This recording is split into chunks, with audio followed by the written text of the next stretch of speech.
Assalamualaikum warahmatullahi wabarakatuh. Selamat datang di Bicara Pajak bersama saya Faris Sustian. Kali ini saya akan membahas tentang bagaimana cara mengkreditkan atau menginput invoice atau bill yang kita terima pada saat kita melakukan Zoom meeting atau kita berlangganan Zoom ya. Gitu. Kita tahu bahwa saat ini ada yang namanya PPN atas produk digital atau atas perdagangan melalui sistem elektronik. Nah, kemarin karena ada aturan baru bahwa produk-produk digital yang dikeluarkan atau yang disediakan oleh perusahaan-perusahaan luar negeri, misalkan kayak Netflix, Zoom, Google, kemudian Spotify, dan yang sejenisnya, itu kan sekarang terutang PPN 10% gitu. Nah, kemudian pada saat kita langganan, itu kan otomatis mereka akan menerbitkan bill ya, bill atau invoice. Nah, kemudian kalau misalkan atas bill itu atau atas invoice itu kita gunakan dalam rangka untuk kegiatan usaha, misalkan ya seperti Zoom meeting, kemudian mungkin langganan langganan langganan berbayar lainnya yang terkait dengan kegiatan usaha kita, maka sebenarnya dokumen itu, dokumen invoice itu bisa dipersamakan dengan faktur pajak gitu. Jadi, nah, kemudian bagaimana cara menginputnya di faktur pajak kita, di aplikasi e-faktur kita gitu. Nah, silakan disimak pembahasannya berikut ini. Oke, saya akan mulai dulu dengan apa itu PPN PMSE atau tadi ya, PPN atas perdagangan melalui sistem elektronik gitu.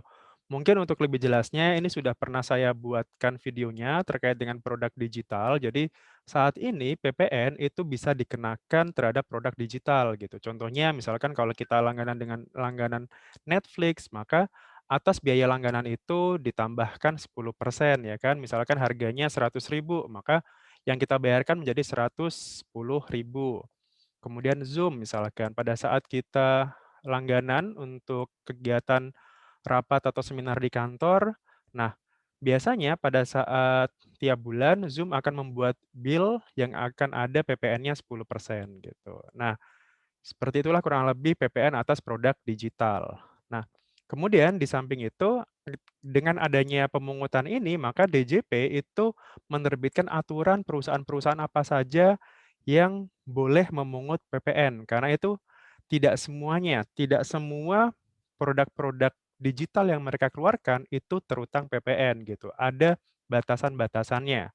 Nah, kalau yang saya ambil dari artikel di klikpajak.id di sini ada beberapa macam gitu yang terkait dengan PMSE ini ya. Artinya tadi untuk aturannya sendiri ini ada di PMK nomor 48 tahun 2020 kemarin, ya ini terkait tentang tata cara pemungutan produk digital ya atau PMSE mulai 1 Juli 2020 tahun lalu gitu. Artinya produk-produk yang mereka keluarkan, produk-produk digital yang mereka keluarkan itu sekarang terutang PPN 10%. Kurang lebih sederhananya seperti itu. Gitu. Nah, kemudian atas produk itu apa saja gitu, jenis-jenis produknya apa saja gitu. Nah, kalau di PMK-nya itu sendiri, di situ ada streaming musik, misalkan contohnya Spotify ya, streaming music. Kemudian streaming film, contohnya ya kayak Netflix, kemudian apalagi, beIN Sport dan sebagainya gitu, video dan sebagainya, layanan streaming film. Kemudian aplikasi dan games digital gitu. Jadi, katakanlah kayak Mobile Legends dan sebagainya gitu, games-games digital. Kemudian jasa online juga, misalkan kayak jasa jasa pembuatan website, jasa hosting dan sebagainya, itu juga termasuk produk digital yang nantinya akan terutang PPN 10%.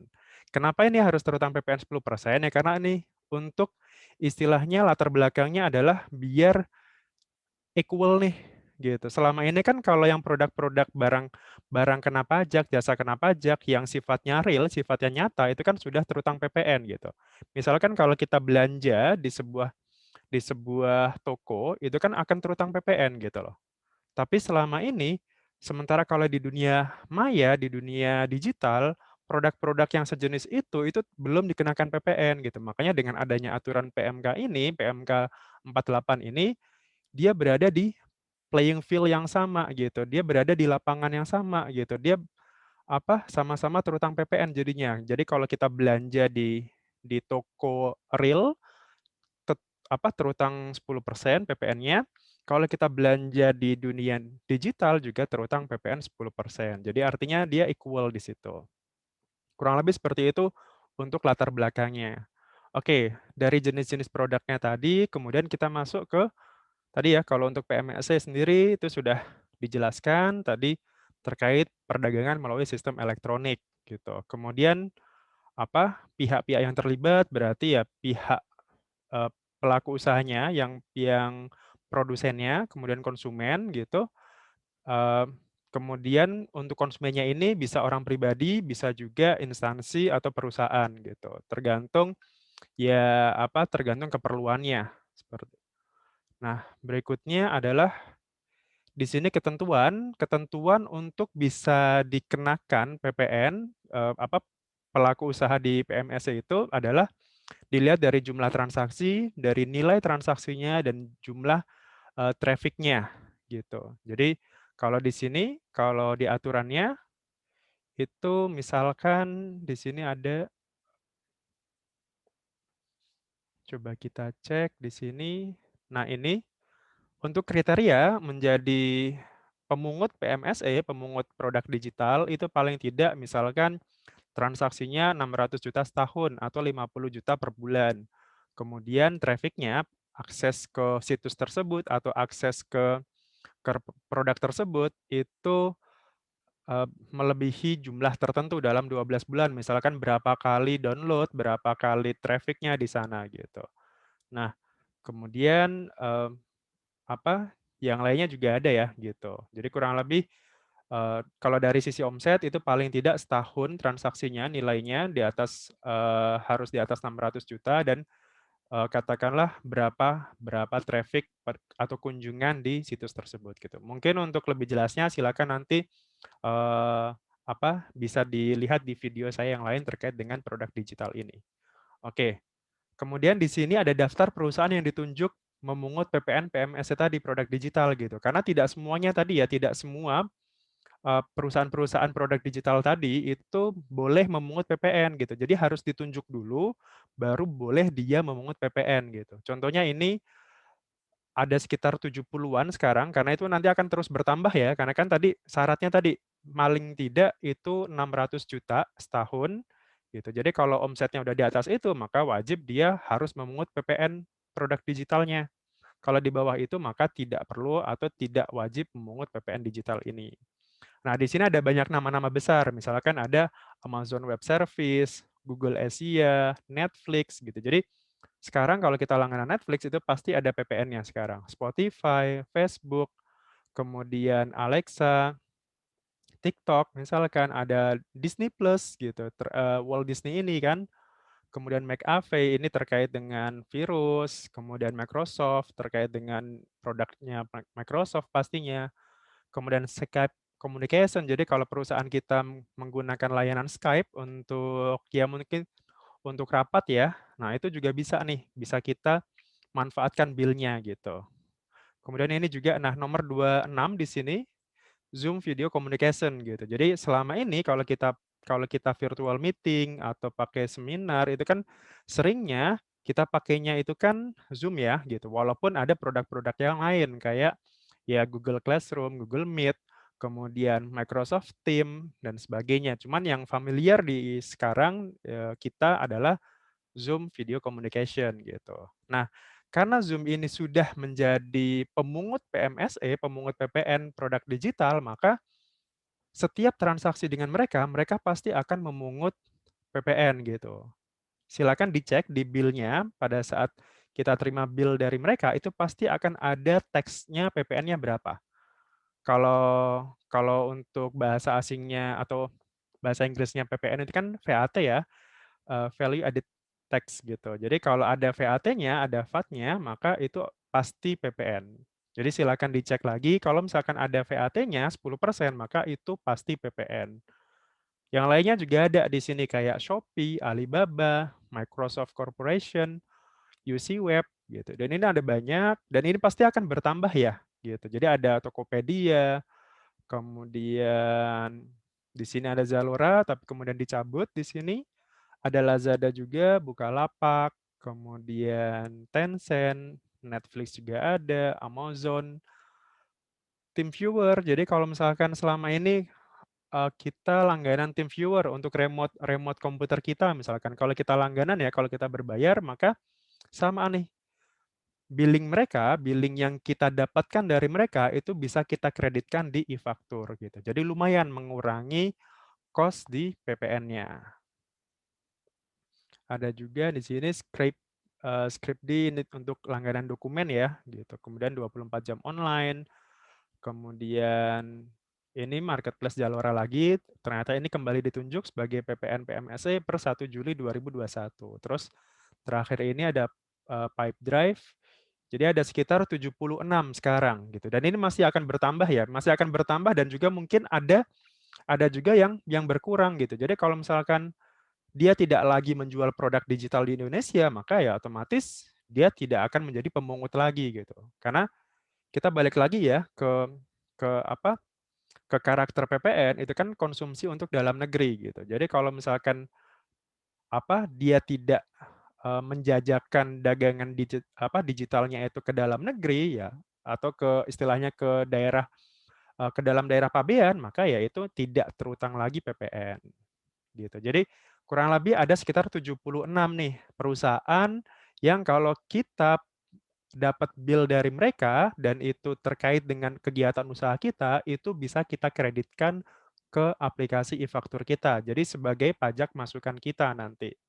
Sebagai pajak masukan yang bisa dikreditkan ataupun nanti silakan nih Anda pilih mau mengkreditkan atau tidak gitu. Oke, jadi kurang lebih seperti itu terkait dengan PMSE ya gitu. Mereka yang setorkan nanti PPN-nya. Jadi misalkan katakanlah tadi harganya 100.000 plus PPN 10%, 10.000. Berarti yang kita setorkan, yang kita bayarkan adalah 110.000. Yang setor adalah mereka sebagai pemungut di sini. Oke. Nah, kurang lebih seperti itu untuk pengenalan terhadap PMSE ini ya, pemungutan PPN dari perdagangan melalui sistem elektronik gitu. Nah, kita balik lagi ke aplikasinya sekarang. Jadi, nah kemudian sekarang bagaimana sih cara cara untuk menginstalnya? Bagaimana cara untuk menginput bill atau invoice yang kita terima dari contohlah dari Zoom meeting, misalkan dari Zoom communication tadi gitu. Nah, saya akan contohkan, misalkan ini saya dapat bill atau invoice dari Zoom, seperti ini bentuknya. Nah, ini adalah invoice dari Zoom ya, dari Zoom Video Communication tadi. Di sini ada nomor invoice-nya, kemudian pembayarannya, tanggalnya, kemudian ini account information-nya ini berarti kita sebagai rekanan, sebagai pelanggan gitu. Di sini memang tidak tidak wajib mencantumkan NPWP memang gitu. Jadi untuk membuat bill ini mereka tidak kita tidak diwajibkan untuk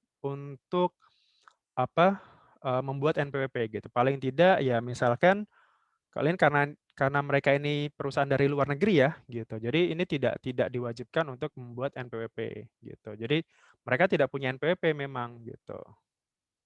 Cuman di sini ada supplier tax identification number ya. Nah, ini juga bisa nih. Jadi kalau misalkan sudah ada NPWP-nya, NPWP supplier ya, jadi kayak semacam BUT-nya bagi mereka ya ini yang kita masukkan nanti gitu. Jadi di sini tax identification number itu kan sama dengan NPWP gitu. Oke, berarti ini adalah billing-nya. Kemudian yang kalau kita perhatikan di sini ada tax-nya di sini. Di sini kan berarti $15, tax-nya berarti kan 1,5 ya gitu. Including tax-nya, jadi totalnya adalah $16,49. Kemudian di sini, nah kalau di tax detailnya, di sini sudah ada value added tax. Nah ini adalah PPN produk digital tadi, gitu. Jadi ini adalah sebenarnya biaya untuk bill sebulan. Kemudian ini adalah PPN-nya, gitu. Kalau kita perhatikan ya seperti PPN biasa ya, $15 Kemudian PPN-nya berapa ya? Berarti $1,5 gitu, karena dia 10%. Kurang lebih seperti ini, kemudian ini transaksinya. Nah, kalau kita sudah dapat bill seperti ini, apa yang harus kita lakukan gitu? Apakah ini bisa kita jadikan, pajak masukan kita gitu? Bisa gitu. Tadi ya, yang penting ya aspek-aspek pajak masukan itu terpenuhi gitu. Contohlah, dikreditkan di masa pajak yang sama, kemudian kalau memang tidak bisa, bisa dikreditkan di 3 masa setelahnya, kemudian terkait dengan kegiatan usaha, kemudian detail-detail yang lainnya terkait dengan pajak masukan gitu. Jadi selama ini selama masih memenuhi syarat untuk bisa dikreditkan sebagai pajak masukan, maka atas invoice ini itu bisa kita kreditkan di aplikasi e-faktur, gitu. Nah, kemudian berikutnya bagaimana caranya sekarang? Bagaimana caranya invoice dari Zoom ini itu kita masukkan ke aplikasi e-faktur. Nah, oke, caranya adalah kita masuk ke aplikasi e-faktur sekarang. Oke, ini aplikasi e-fakturnya ya. Saya masih pakai yang dummy seperti biasa, tapi kurang lebih nanti menunya akan sama gitu. Mungkin nanti akan sedikit perbedaan, tapi harusnya nanti akan sama. Yang harus kita pilih pertama adalah di sini bukan faktur, tapi adalah dokumen lain. Kenapa? Karena tadi bill dari Zoom itu sama dengan atau dipersamakan dengan dokumen yang dipersamakan dengan faktur pajak gitu. Jadi kalau dokumen yang dipersamakan dengan faktur pajak itu ada macam-macam, ada bill, ada invoice, ada tagihan telepon, ada RW bill dan sebagainya gitu. Jadi ada banyak gitu yang invoice itu dipersamakan dengan faktur pajak gitu. Jadi dianggap sama dengan faktur pajak. Yang itu boleh dikreditkan gitu. Jadi kita pilihnya yang ini, dokumen lain di sini. Kemudian kita masukkan yang mana? Yang kita masukkan adalah pajak masukan. Karena kan kita menerima ya, kita sebagai pembeli produk itu. Berarti kita masuknya adalah pajak masukan di sini. Setelah itu, seperti biasa akan ada rekam, ubah, batal, hapus, dan keluar. Nah, berarti caranya adalah kita buat dulu di sini, berarti klik rekam.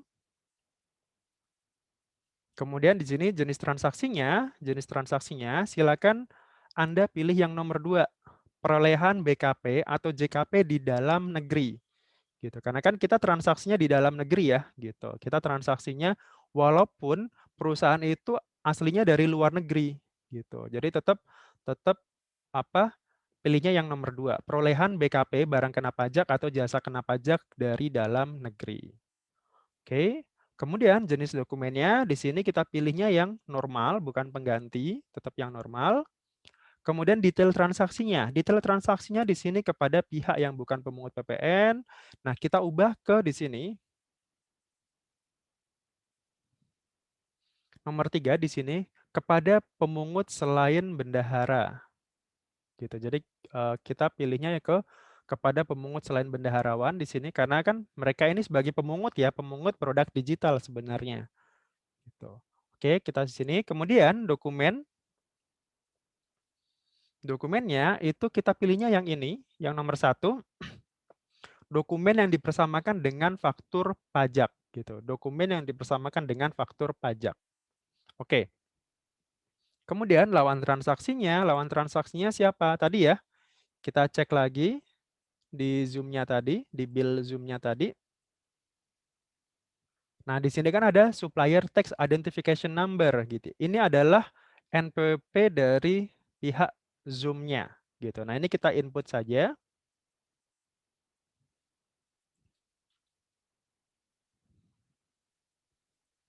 Kita masukkan ke aplikasi e-fakturnya di sini. Tadi nomornya adalah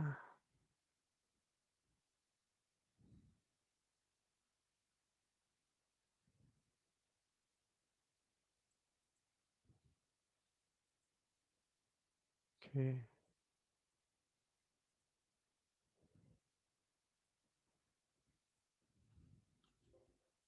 Oh, nggak bisa di-copy ternyata.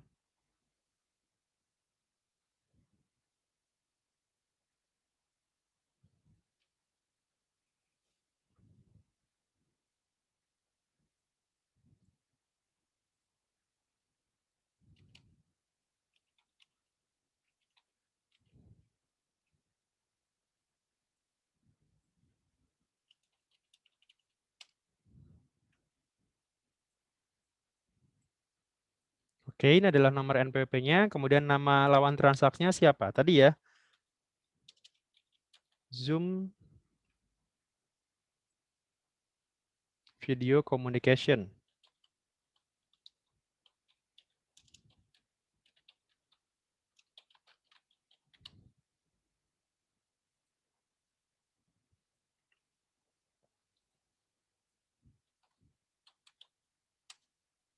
Oke, di sini tidak perlu alamat gitu, jadi langsung. Kemudian nomor dokumennya. Nah, ini nomor dokumennya adalah kita cek lagi di sini.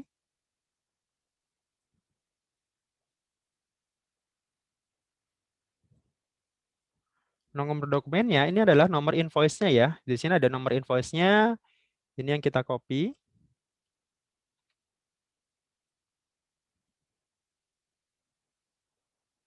Kita masuk lagi ke ini. Jadi nomor dokumennya, kemudian tanggal dokumennya kapan gitu. Misalkan hari ini, misalkan dokumennya hari ini. Jadi tinggal kita tanggal dokumennya hari ini, masa pajaknya kapan. Misalkan berarti otomatis ya masa pajaknya sekarang gitu ya. Ini.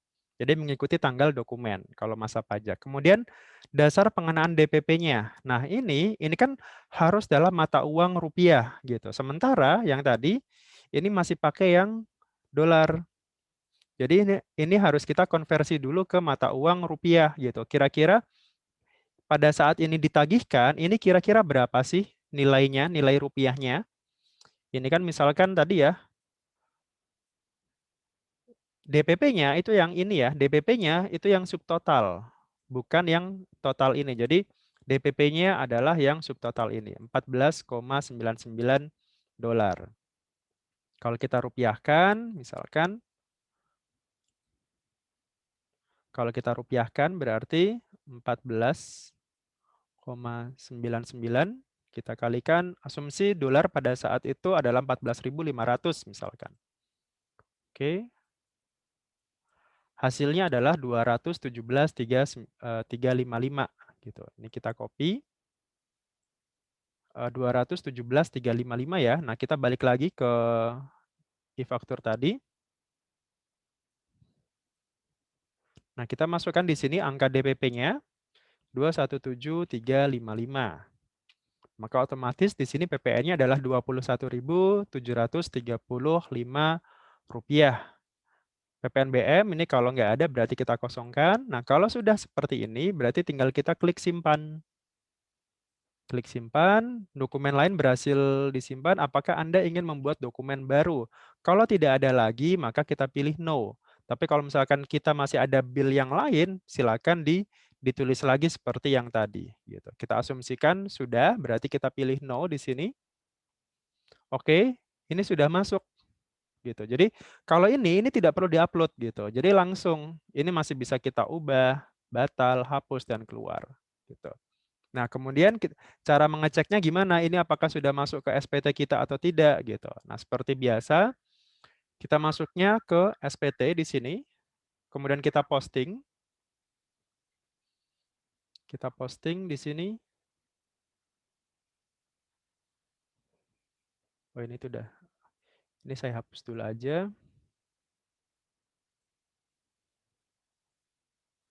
Oke. Mulainya dari sini SPT, kemudian kita posting masa 7 ya, masa 7 sekarang kita cek dokumennya.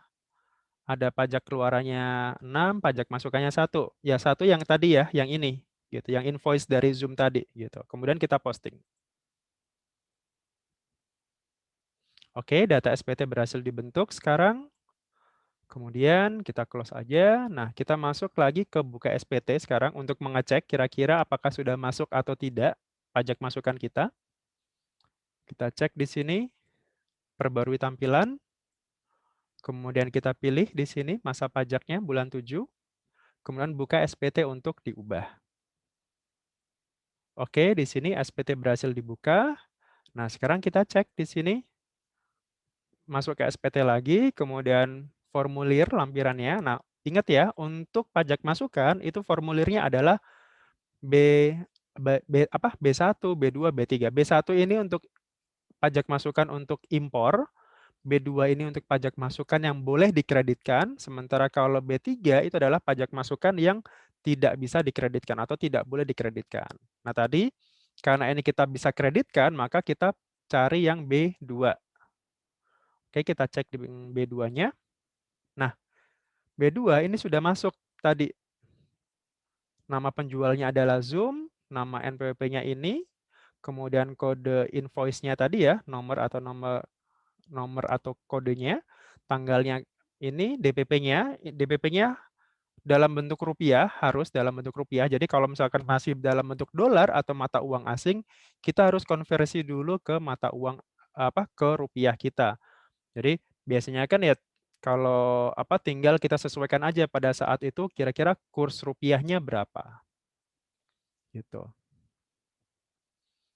Oke, kurang lebih seperti ini pada saat kalau kita punya tadi ya bill dari Zoom gitu. Jadi kalau yang selama ini mungkin, oh kalau selama ini kira-kira yang saya sudah dapatkan, bill-bill yang sudah saya dapatkan masih bisa dikreditkan nggak?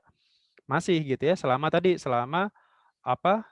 masanya itu belum lewat, ataupun kalau misalkan lewat, misalkan kita sudah pernah nih dapat bill gitu untuk kantor kita gitu, dan itu boleh dikreditkan.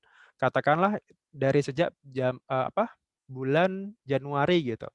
Kan sudah lewat ya, sekarang sudah lewat 3 bulan nih. Ya sudah berarti tinggal kita betulkan aja SPT bulan Januari gitu. Jadi tinggal kita betulkan aja SPT bulan Januari dengan cara memasukkan pajak masukan tadi gitu, bill dari Zoom tadi gitu. Lumayan kan mengurangi PPN kita nanti, PPN kurang bayar kita akan berkurang dengan adanya pajak masukan ini.